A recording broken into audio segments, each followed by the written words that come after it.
Fala, aprovados! Como vocês sabem, no nosso programa de mentoria, nós temos uma importante ferramenta voltada a ajudar e acelerar o seu processo de aprovação, que são os nossos encontros coletivos, exclusivo para os nossos assinantes. E como funciona esses encontros coletivos? 2 vezes por mês, em regra toda primeira e terceira segunda-feira de cada mês, através de reuniões coletivas, nós vamos nos encontrar onde eu vou trazer temas importantes, assuntos, provas a serem corrigidas, vamos trabalhar com questões de concursos, além de aulas e revisões voltadas para te auxiliar e te preparar cada vez mais para o seu tão sonhado concurso público. Tudo isso pensando em você e para aumentar o seu rendimento. Assista este vídeo com uma aula gratuita e assim você vai conhecer mais sobre os nossos encontros coletivos. De novo, é exclusivo para os nossos assinantes dos nossos programas de mentorias. Para saber mais como funciona nossos programas de mentorias, dá uma olhada no meu site www.vouseraprovado.com e também conheça nosso serviço de consultoria. Tudo está lá para você no nosso site. Além disso, também se inscreva no nosso canal para você ter acesso a todas as dicas, aulas, informações, conteúdos que vão te ajudar na sua aprovação e vai te tornar um aprovado. Segue a gente no Instagram, @DeltaThiagoPaixão, e faça parte do nosso grupo aberto do Telegram, cujo link você vai encontrar na descrição deste vídeo.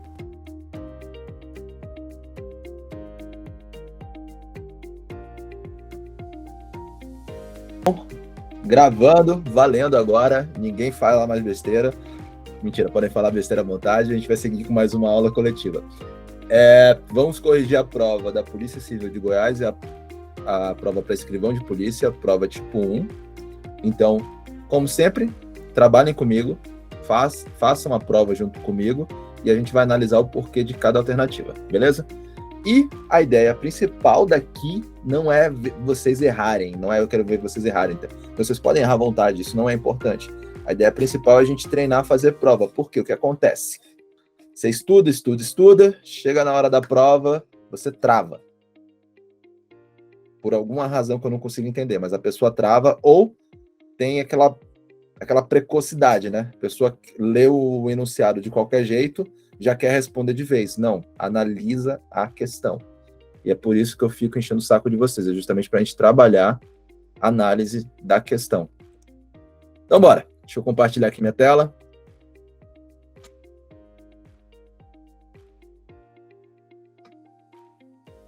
Vendo a tela aí? Todo mundo vendo bem? Tranquilo? Uai, o que eu fiz? Peraí. Foi mal. Todo mundo vendo a tela? Alguém não está vendo? Ah, beleza. Aqui tá. Oi? Tá bom? Não. Então, Ok. estão vendo ou não estão vendo? Sim. Então, beleza. Eu Vamos tô lá. vendo. Questão de número 23. Considerando os poderes administrativos, informe se é verdadeiro ou falso o que se afirma a seguir e assinale a alternativa com a sequência correta. Todo mundo lembra o que são os poderes administrativos, né? Inclusive, já é o tema da nossa na próxima aula de correção de questões, tanto por questões que a gente segue na sequência poderes administrativos. Poderes administrativos nada mais são do que as prerrogativas que a administração pública possui frente ao interesse público, à supremacia do interesse público sobre o privado. Por quê? Porque a administração pública ela tem que agir em interesse público. Para ela agir no interesse público, ela precisa de certos atributos, certas possibilidades maiores. E essas possibilidades, essa capacidade de você exercer seus atos administrativos de forma plena e essas especialidades da administração pública a gente chama de poderes administrativos. No poder hierárquico, a submissão hierárquica retira do inferior a atuação política, isto é, despe o subordinado da ação de comando, permitindo-lhe tão somente agir no estrito âmbito de suas atribuições específicas?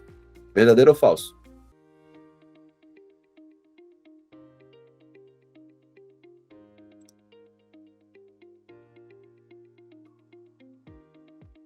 No poder hierárquico, a submissão hierárquica retira do inferior a atuação política? Isto é, despe, tira do subordinado a ação de comando, permitindo-lhe tão somente agir no estrito âmbito de suas atribuições específicas. É o tipo de questão que quer trazer um conceito grande, falar muito bonito para te embananar todo, não é? Só que isso está certo? No poder hierárquico, a submissão hierárquica retira do inferior àquele em nível hierárquico, a atuação política, isto é, despe o subordinado da ação de comando, permitindo-lhe tão somente agir no estrito âmbito de suas atribuições específicas. Isso está certo ou errado? Pensem num caso prático. Você está lá, numa repartição pública. Você tem o diretor de secretaria e o técnico. O técnico, ele tem alguma função de comando?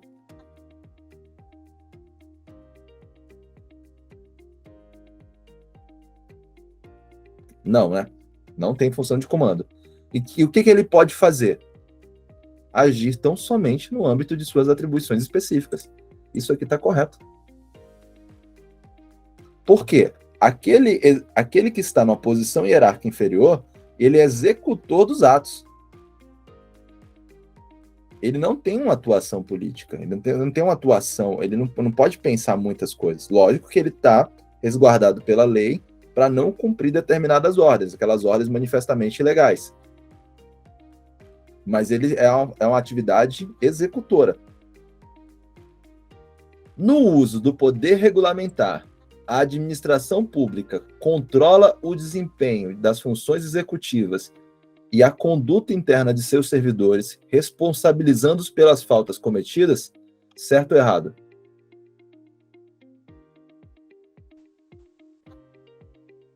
O que é poder regulamentar?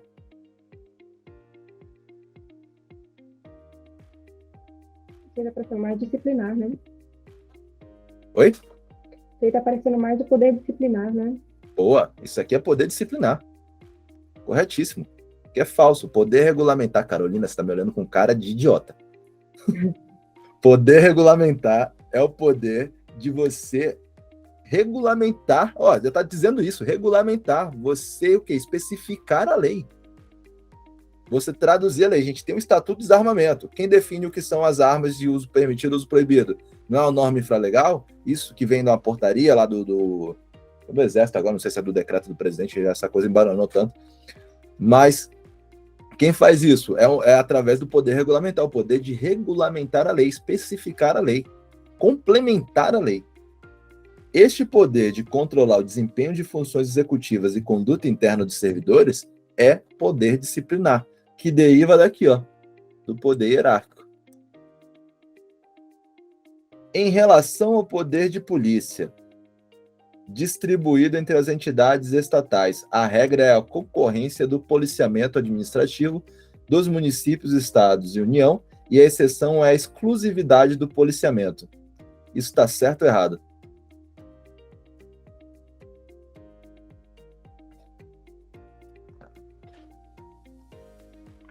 Professor, só para eu entender aqui, a dinâmica da correção é a gente fala o que a gente acha certo, responde no chat, como? Pode responder, pode abrir o áudio e responder no chat, eu tô vendo tudo.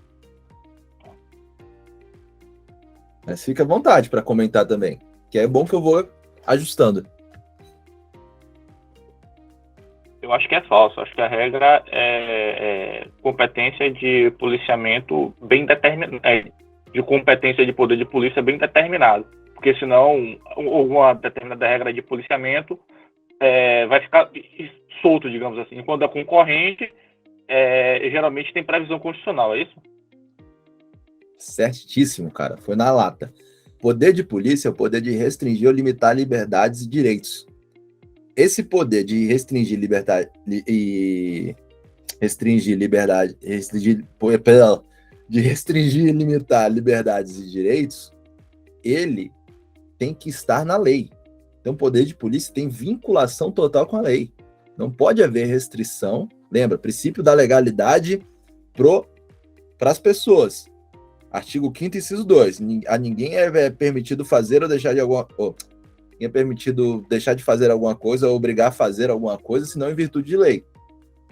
Então, a limitação da liberdade, a limitação dos seus direitos é só por lei. E para haver essa limitação, para haver uma atuação do poder de polícia, tudo tem que estar ligado à legalidade. Tem que estar tudo previsto em lei. E a lei não pode prever coisas gerais, porque é restrição, cara. É norma limitadora. Norma limitadora se interpreta restritivamente. Se a lei não pode permitir normas gerais ou atuações gerais, tudo tem que estar bem definido, principalmente a competência. Então você está coberto de razão. Principalmente a competência tem que estar bem definida. Por isso que não pode ser a regra geral a concorrência. Bem certo. Falso. E a última. Por meio do poder disciplinar, a administração atua atendendo o benefício do serviço e, por esse objetivo, julga a conveniência e a oportunidade da punição do servidor dentro das normas específicas da repartição.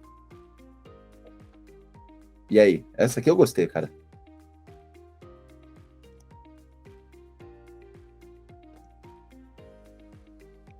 Poder disciplinar também é restritivo de direito do servidor público, tem que ter previsão legal também, é vinculado à lei, não é não? Tá certo isso. Não tem conveniência e oportunidade, não é isso? Concordo, não tem conveniência nem oportunidade, a questão é legalidade. E aí? Essa aqui eu adorei, cara. Porque essa aqui eu consigo explicar 3 temas diferentes ao mesmo tempo. Olha só. Poder disciplinar, como a gente já falou, é o poder de punir as condutas ofensivas, ilegais, e você atuar diretamente para o funcionamento pleno, moral, ético da administração pública. Isso é poder disciplinar. E justamente atendendo o benefício do serviço. Só que o poder disciplinar ele está ligado também está ligado diretamente à legalidade. Há uma tipicidade das punições administrativas. Tem que estar tudo previsto em lei. Isso também está correto. Logo, não existe discricionariedade sobre punir ou não punir. Praticou uma conduta, tem que haver uma punição. Isso é vinculado. Então, você não pode ter discricionariedade entre punir ou não punir. O poder disciplinar ele tem que ser aplicado. Mas pode haver na pena a conveniência e oportunidade quanto à pena, dentro das normas específicas da repartição. Porque, a depender do caso, pode haver uma discricionariedade quanto à aplicação da pena. E a gente vê isso também, inclusive, no direito penal. Não falando de poder administrativo e direito penal, mas vou dar uma analogia bem tosca. O que a gente tem nas penas? 5 a 8 anos, 12 a 20 anos. O juiz ele tem uma margem de discricionariedade para aplicar ou não aquela pena. Lógico que não é uma discricionariedade completamente aberta, tem que ser motivada, tem todas as aplicações de atenuantes, agravantes e tudo mais. Mas existe essa discricionariedade. A mesma coisa aqui. Existe também. Sempre quando vocês lerem conveniência e oportunidade, haja vista discricionariedade. Então, a alternativa correta é a letra C. Verdadeiro, falso, falso, verdadeiro. Beleza? Bom. Deixa eu dar uma olhada nessa. Aqui, ó. Aqui tá a nova lei de responsabilidade, nova lei de improbidade administrativa. Quem não pegou as atualizações mais completas da lei, tem um vídeo lá, tem 2 vídeos lá no meu canal que eu destrincho a lei de improbidade administrativa, trazendo as mais importantes atualizações. Agora eu queria ir para a constitucional. Deixa eu ampliar. Deixa eu tirar isso daqui. Pronto. Assinale a alternativa correta acerca da classificação da Constituição da República Federativa do Brasil de 1988. Quanto à origem, é outorgada porque foi eleita diretamente pelo povo, sendo assim democrática. Quanto à extensão, é sintética, visto que é enxuta e não tece minúcias, motivo pelo qual é mais duradoura. Quanto ao modo de elaboração, é dogmática porque se baseia em teorias, planos e sistemas prévios e foi criada de uma só vez por uma Assembleia Constituinte. Quanto à alterabilidade, é imutável porque algumas matérias exigem um processo de alteração mais dificultoso do que aquele exigido para as leis infraconstitucionais. E quanto à dogmática, é ortodoxa porque é formada por ideologias distintas que se unem no mesmo conceito. Vamos um por um. Primeiro, quanto à origem, a Constituição ela pode ser o quê? Promulgada, a nossa é promulgada e não otorgada. Mas faltou uma outra classificação. Você só deu qual é a nossa? Quanto à origem, quanto à origem, a Constituição pode ser o quê? Não é outorgada, promulgada e cesarista, não? Alguma coisa assim. Não? Isso! Vamos lá, eu até peguei até o livro de constitucional aqui para não falar cagada. Não é só promulgada? Quanto à origem, ela pode ser democrática, que é justamente aquela que é feita através de uma Assembleia Constituinte, que é votado pelo povo. Que é o nosso caso. Que é o nosso caso. Ela também é chamada de promulgada, viu? Promulgada é um sinônimo. Ela também pode ser outorgada, que é aquela imposta por um regente, por um chefe de Estado, ou ela pode ser cesarista, aquela que primeiramente é imposta, mas depois é levada para o povo decidir, através de uma aprovação popular, ou ela pode ser dualista ou convencionada, que é... Como é que é a dualista mesmo? Ela... Agora esqueci, velho. Vou pescar, que eu não pesco aqui. Convencionada, lembrei. Por exemplo, é o que acontece assim, é uma convenção entre o chefe de Estado, que tem um poder absolutista, e representantes do povo. Aí é compactuado para que seja feita uma limitação de poderes. Foi o que aconteceu na Inglaterra. Então, quanto à origem, a nossa Constituição ela é promulgada, ela é uma Constituição democrática, ela não foi outorgada. A Constituição de 88, nós já tivemos Constituições outorgadas. Quanto à extensão, a Constituição ela pode ser, cadê minha cola? Não é sintética nem enxuta. Quanto à extensão, ela pode ser analítica ou concisa. A analítica é aquela Constituição prolixa, longa, que fala sobre várias coisas. A sintética ou concisa, a sintética ou concisa é aquela Constituição breve, aquela Constituição que tem poucos artigos, que é o caso da Constituição norte-americana. Quanto ao modo de elaboração, é dogmática porque se baseia em teorias, planos e sistemas prévios e foi criado de uma só vez pela por uma Assembleia Constituinte. Quanto ao modo de elaboração, a Constituição ela pode ser histórica, aquela que vai se construindo aos poucos, que ela vai corresponder a toda a história daquele povo.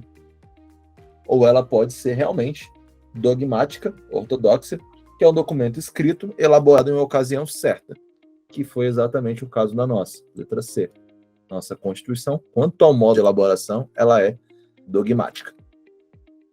Quanto à alterabilidade, é imutável, porque algumas matérias exigem um processo de alteração mais dificultoso do que aquele exigido para as leis infraconstitucionais.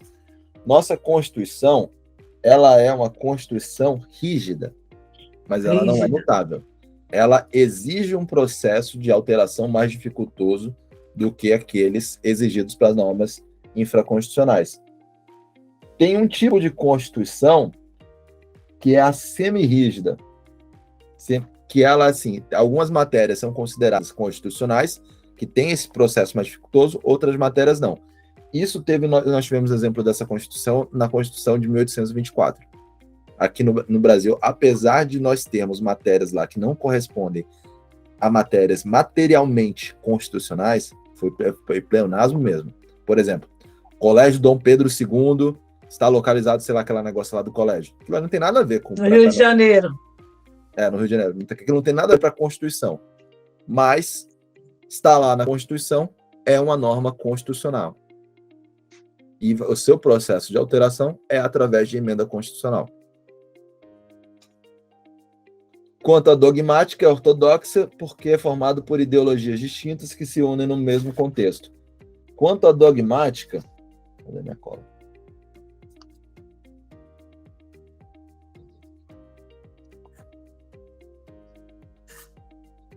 Aqui.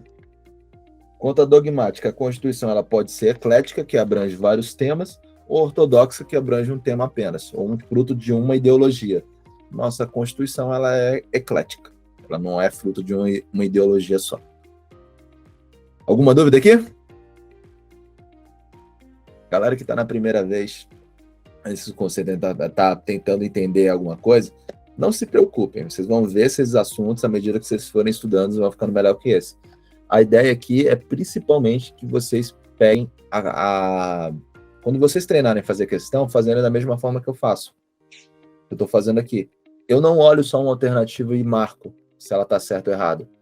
Eu procuro, e principalmente você faz isso em casa. Na hora da sua prova, tudo bem, não dá para você estudar porque você está fazendo prova, você não está estudando. E você tem um tempo para fazer a prova. Mas leiam com calma todas as alternativas de qualquer forma, justamente para que vocês não caiam em armadilhas, não olhem para uma questão apenas, já marque lá e depois tome um susto. Porra, eu errei. Cara, que cagada que eu fiz. Geralmente a gente faz isso porque a gente tem pressa. Mas com calma, tem tempo. Se você treinar a fazer questão direito em casa, certinho, você vai aprender a fazer questão na hora da prova. Só que principalmente em casa.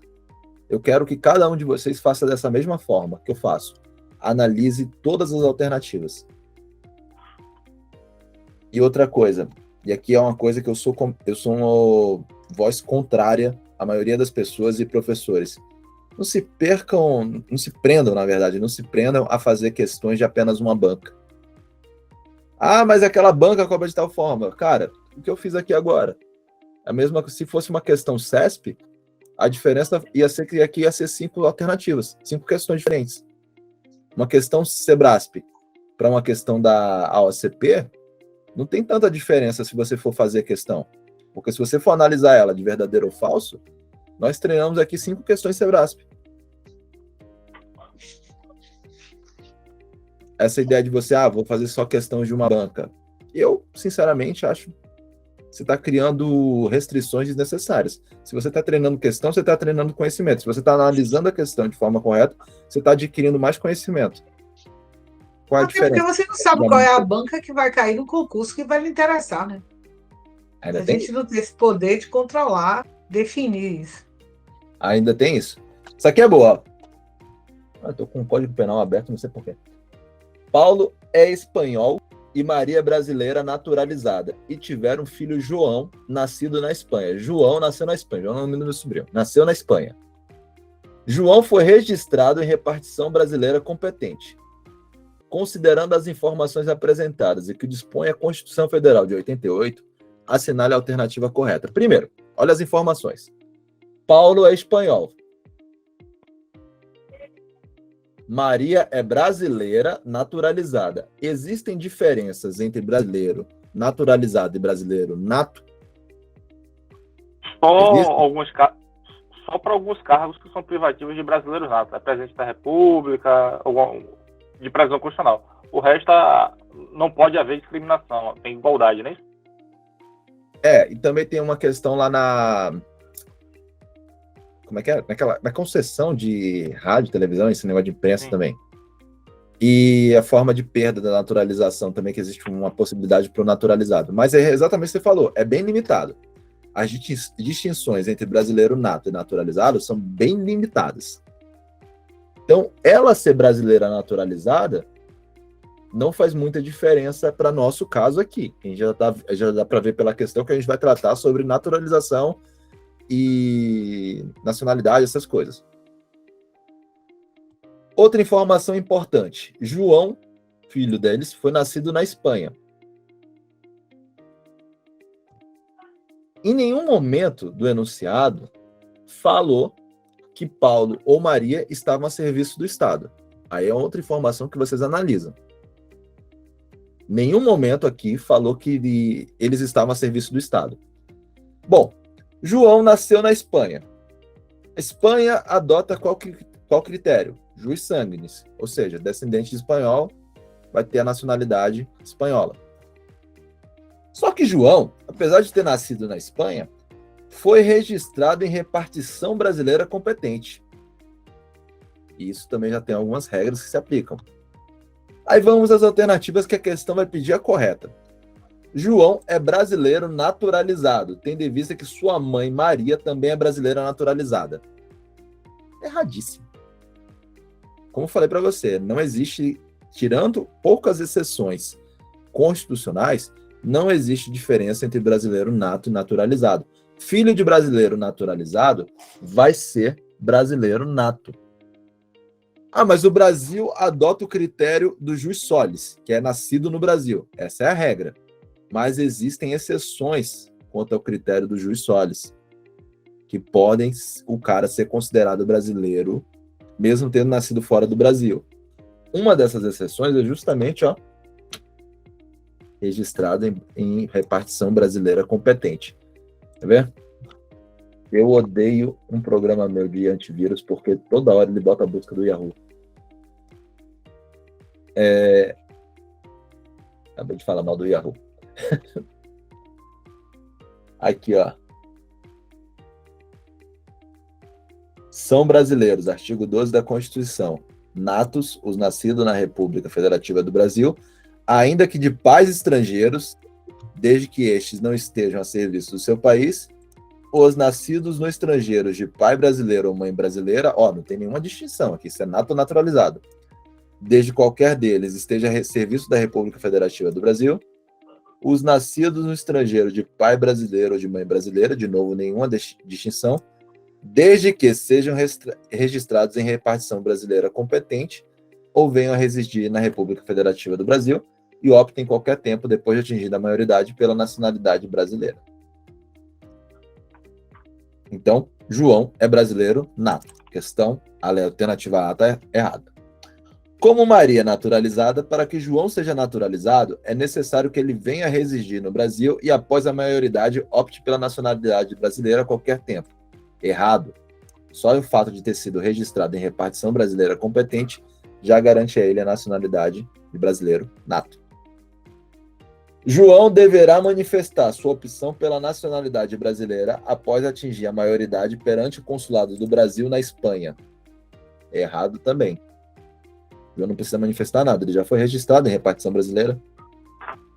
João não é brasileiro naturalizado, porque seu pai tem a nacionalidade espanhola e a mãe não estava a serviço do Brasil, mas a mãe é brasileira. E João é brasileiro nato, ainda que a mãe seja brasileira naturalizada. Resposta correta, letra E. Alguma dúvida? Complicar um pouquinho. Aí João cresce e fala assim, porra, velho, meus pais me ferraram. Eu podia ter sido espanhol, mas virei brasileiro. Passaporte é horrível, toda hora tem que ficar pedindo visto para viajar para fora. Eu quero ser espanhol e vou pedir a nacionalidade porque meu pai é espanhol. E lá adota o critério do jus sanguinis, o critério da ancestralidade.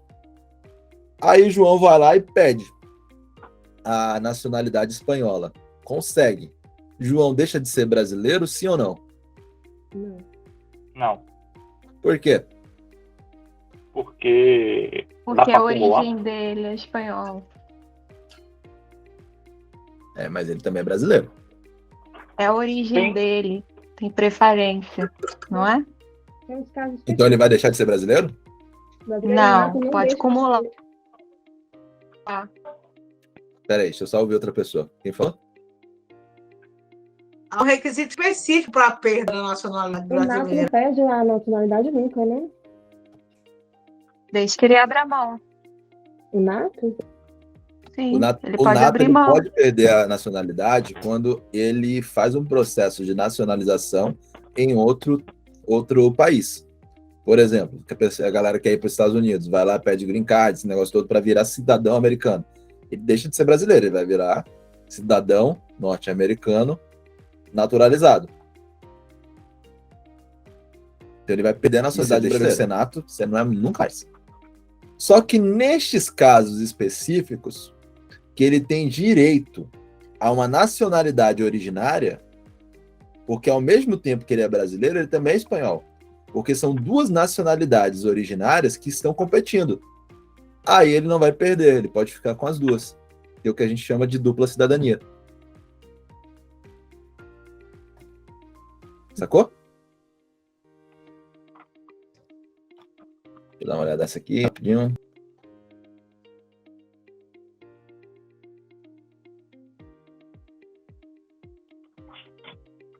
Que é boa. Karina é escrivã e trabalha na Polícia Civil de Goiás há 5 anos, adquirindo estabilidade no cargo. Quanto tempo que um funcionário público precisa trabalhar para ter estabilidade? 3 anos. Quanto tempo um membro da magistratura ou do Ministério Público precisa trabalhar para ter vitalicidade? Sacanagem, né, velho? Que nojo. São vitalícios, a gente é só estável. 12 anos? Tá, tem 5 anos. 12 Oi? anos? Que 12 anos, doido? 2. 2 anos. Então ela trabalha 5 anos e adquiriu a estabilidade. Com base na Constituição Federal de 88, no que concerne aos servidores públicos, assinale a alternativa correta. Karina poderá perder o cargo em caso de sentença judicial, ainda que não transitada em julgado, desde que a condenação se refira à improbidade administrativa. Tem que transitar. Pode? Não, tem que transitar. Sem o Perda trânsito. do cargo apenas com trânsito em julgado. Karina não poderá perder o cargo em razão de processo administrativo, ainda que assegurada ampla defesa em razão do princípio da estabilidade. Não, pode sim. Pode perder o cargo, sim, por PAD, desde que seja preservada a ampla defesa. Pergunta: processo administrativo disciplinar precisa ser acompanhado por advogado? Não. Não. É súmula vinculante. É. Boa. Eu faço essa pergunta aqui em toda aula, você já viu? Alguém errar em prova, eu quebro. Mas eu quebro, velho. Eu xingo tanto. Vocês não viram eu xingando ainda. Ele tem que ser ranqueado direito a ter advogado, mas não é obrigado a ter. Obrigatoriedade. Sim. É que, na verdade, funciona assim. A Constituição fala em ampla defesa, não fala em defesa técnica. Tem que se dar, e fala em contraditório. Tem que se dar a oportunidade à pessoa se manifestar e usar a sua defesa. Só que em nenhum momento pediu defesa técnica. Se houver demissão, Karina poderá invalidar a decisão por meio de sentença judicial, ocorrendo a sua reversão ao cargo anteriormente ocupado? Pode. É reintegração, não? O que é reversão? Ah, é verdade. Reintegração. É reintegração, exato. O que é reversão? Esqueci. Tem a ver com. Você Tem a tá ver no com cargo passar outro anterior e concurso. volta? Ah, é verdade. Tentando lembrar aqui. Você está em estágio probatório no outro concurso. Ó, o que aconteceu com um colega meu, inclusive meu professor do GRAM, faz acompanhamento. Estava aqui na Polícia Civil como delegado, o sonho dele era ser delegado, só que por questões familiares, financeiras e tudo mais, ele já era oficial de justiça no TJDFT. O que ele pediu? Rever. Quero voltar. E no meio do estágio probatório, ainda estava, voltou. Já tinha estabilidade. Uma pergunta. Oi. Tem um prazo para fazer reversão? Eu não me lembro. 2 anos, né? O prazo é justamente o tempo do estágio probatório. Enquanto você estiver no estágio probatório... Agora, deixa eu só tirar uma dúvida aqui, rapidinho, que eu posso estar confundindo uma coisa com outra. Mas o prazo é justamente do estágio probatório, viu? Por exemplo, você tem que ter estabilidade primeiro no outro serviço, e tendo a estabilidade, você pede para voltar enquanto ainda está no estágio probatório. Tem a ver com a vacância de 2 anos? Sempre de remuneração? Deixa eu só olhar uma coisa aqui rapidinho, que eu acho que eu tô confundindo uma coisa para não ter dúvida. Que página é essa aqui, velho?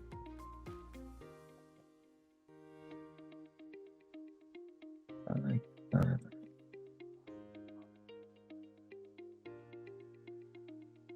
Aqui, achei. Ah, não, desculpa. Isso não é reversão, não. Era isso que eu tava querendo. Eu tava com dúvida. Ela tá falando em reversão.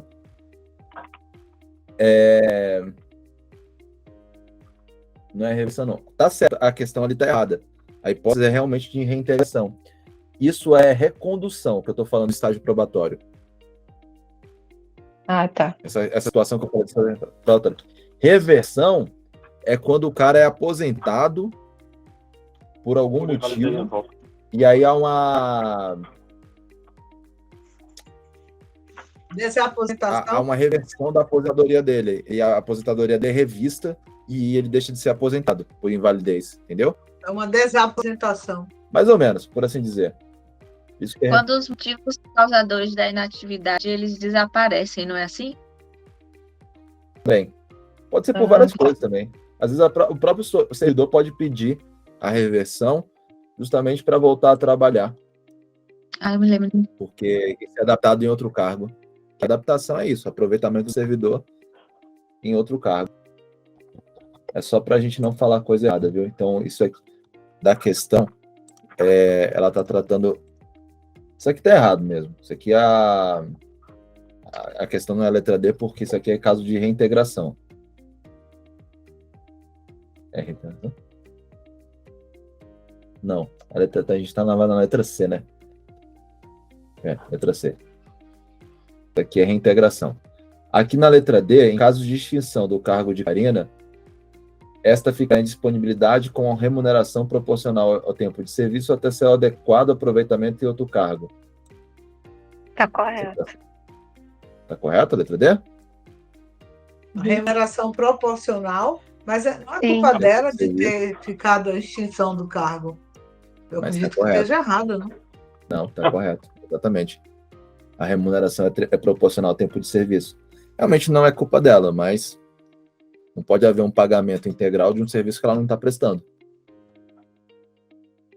E isso aqui está errado porque a estabilidade no cargo de escrivão ocorre após 3 anos de exercício, e não 2 anos de efetivo exercício. Vamos para a próxima. Isso aqui é importante. Vocês erram muito. Deixa eu botar aqui. Em relação à segurança pública, deixa eu tirar esse negócio aqui. Em relação à segurança pública, assinale a alternativa incorreta, considerando o exposto na Constituição Federal de 88.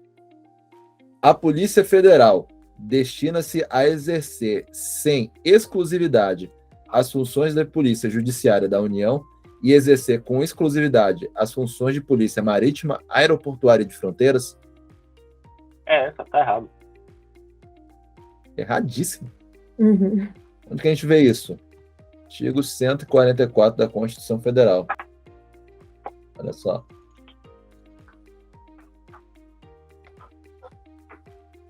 Polícia Federal, instituída por lei como órgão permanente, organizado, destina-se a apurar infrações penais, prevenir, blá, blá, blá, exercer as funções de polícia marítima, aeroportuária e de fronteiras e exercer com exclusividade as funções de polícia judiciária da União. Então, a alternativa incorreta é a letra A. Mas vamos aproveitar para ler as restas. Corpo de Bombeiros Militares, além das atribuições definidas em lei, cabe a execução de atos de atividade civil. Corretíssimo. Cadê?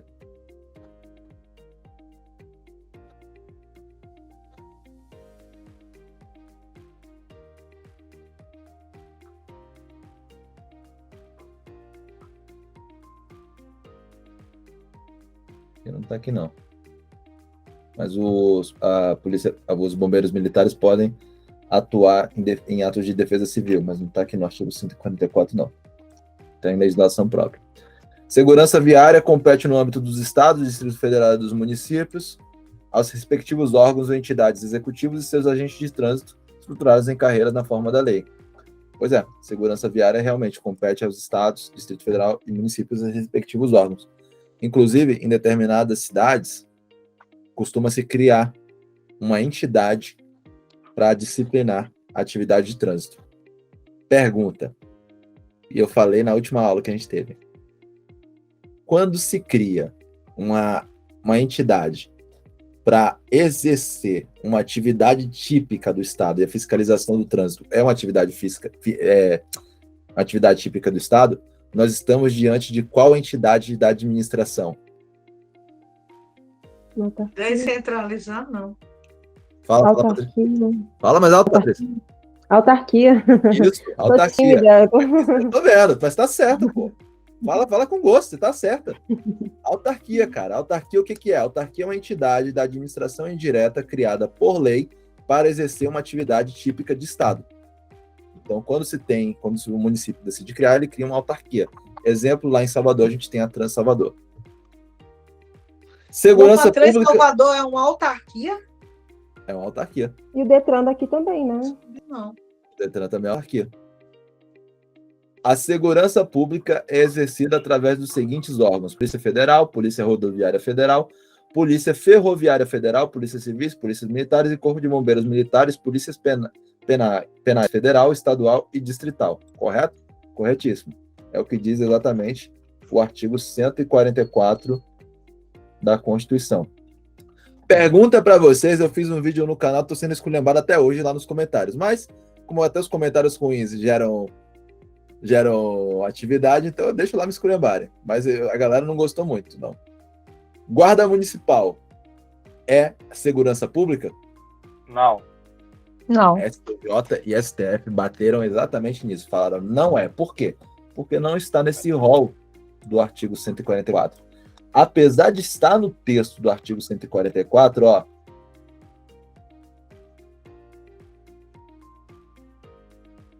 Cadê? Aqui, o parágrafo 8º. Os municípios poderão constituir guardas municipais destinadas à proteção de seus bens, serviços e instalações, conforme dispôs a lei.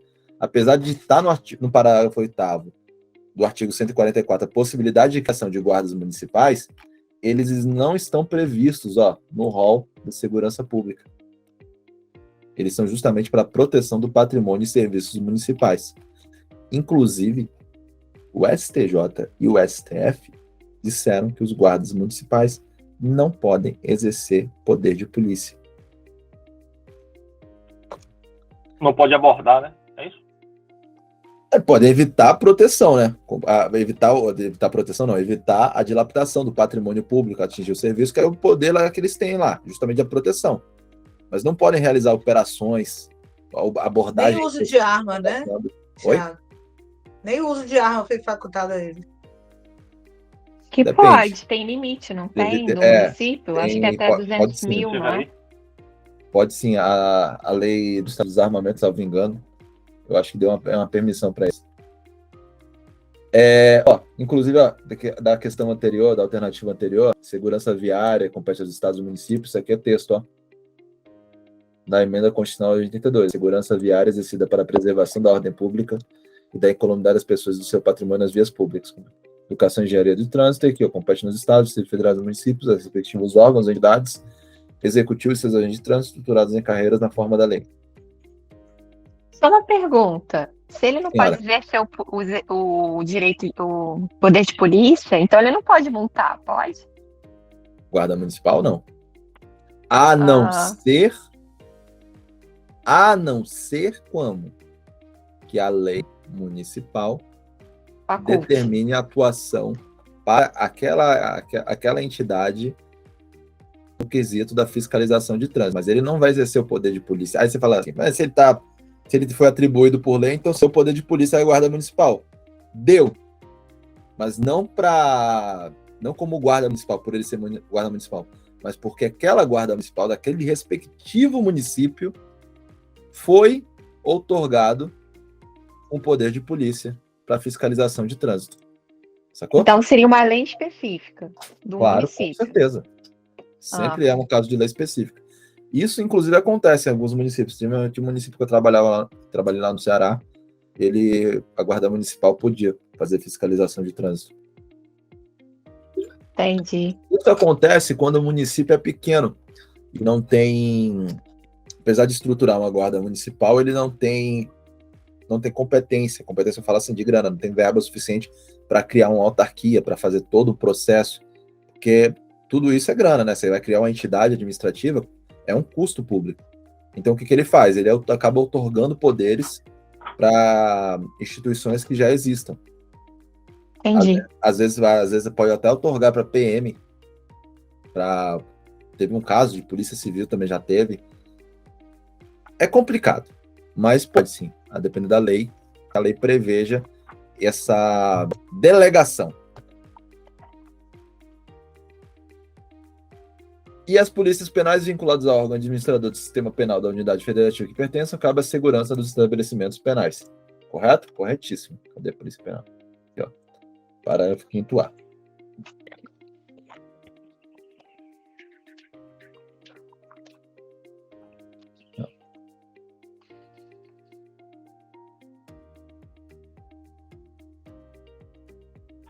Não, esse aqui também não quero, não. Ah, esse aqui é legal, ó. Apesar de eu não querer analisar a questão de... esse aqui também é legal. Eu não querendo analisar questões de penal, vou analisar essas duas aqui. E aí a gente termina que deu horário. Deixa eu ver uma coisa aqui.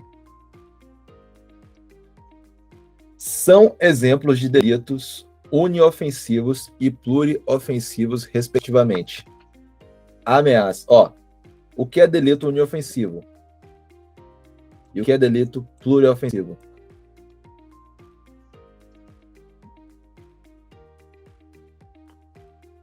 Vocês viram isso? Falei alguma coisa, o negócio deixou sozinho. Pode chutar? Bora. Pode, chute. Uniofensiva com uma vítima e pluriofensiva com mais uma vítima coletividade, algo do tipo. Não, aí seria plurissubjetivo, né? Eu tenho uma outra sugestão. Uniofensiva é quando ofende a si próprio e não a outrem. Não. Quando atinge é quando atinge só um bem jurídico, né, tutelado, e o outro mais de um bem jurídico. Isso mesmo. Boa, Carol. No seu caso, Amar, que você falou, é plurissubjetivo. Então, vamos lá. Uniofensivo atinge um único bem jurídico. Pluriofensivo atinge mais de um bem jurídico. Ameaça. Qual é o bem jurídico? É mais de um bem jurídico? Homicídio? Não. Não é. Aqui tudo é um bem jurídico. Homicídio. Vida humana. Ameaça. Ameaça é o quê?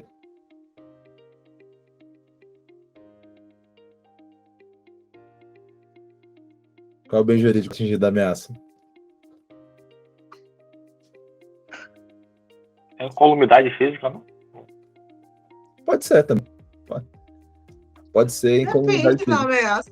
Pode ser ameaça de tantas coisas. Depende, depende, na verdade, do que for feita a ameaça. Pode ser incolumidade física, mental, tudo mais. Roubo e aborto. Temos um pluriofensivo e um uniofensivo? Acho que os dois são pluri, né? Não, os dois são uni. Roubo. Uni. Patrimônio. Não é patrimônio e liberdade, não? Acho que é só patrimônio, liberdade fica com sequestro, por exemplo, né? Cara. Não. Que é patrimônio.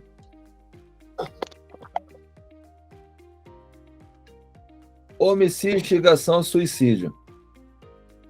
Na verdade, ó, deixa eu falar uma coisa pra vocês. Não, o roubo é pluriofensivo. Porque o que é o roubo? É constrangimento legal, não é isso? É constrangimento ilegal e a subtração, não é isso? Alguma coisa assim. Não, o que é roubo? Roubo é você subtrair coisa alheia móvel em virtude de violência ou grave ameaça. Então, além de atacar o patrimônio, nós estamos também atacando como você falou, né? A incolumidade física, integridade física, que pode vir através de uma ameaça ou uma violência. Então, o roubo é pluriofensivo. Mas aí o caso é aqui, ó, o aborto. O aborto é uniofensivo ou pluriofensivo? É uniofensivo, é só vida. Oi? Não. É inofensivo, é só vida, não? Só vida? Vamos olhar aqui o aborto. Sabe qual é o problema do aborto? É porque não é só um tipo de aborto. Olha só. Você pode provocar o aborto em si mesmo, consentir que alguém lhe provoque, provocar o aborto sem consentimento da gestante ou provocar o aborto com o consentimento da gestante. Neste caso, a depender do caso do tipo do aborto, a gente pode ter um delito pluriofensivo. Entendeu? E aqui não especificou. Então aqui estão 2 hipóteses de pluriofensivo. Homicídio e instigação ao suicídio. Ambos uniofensivos. Ambos questão da vida. Aborto e ameaça.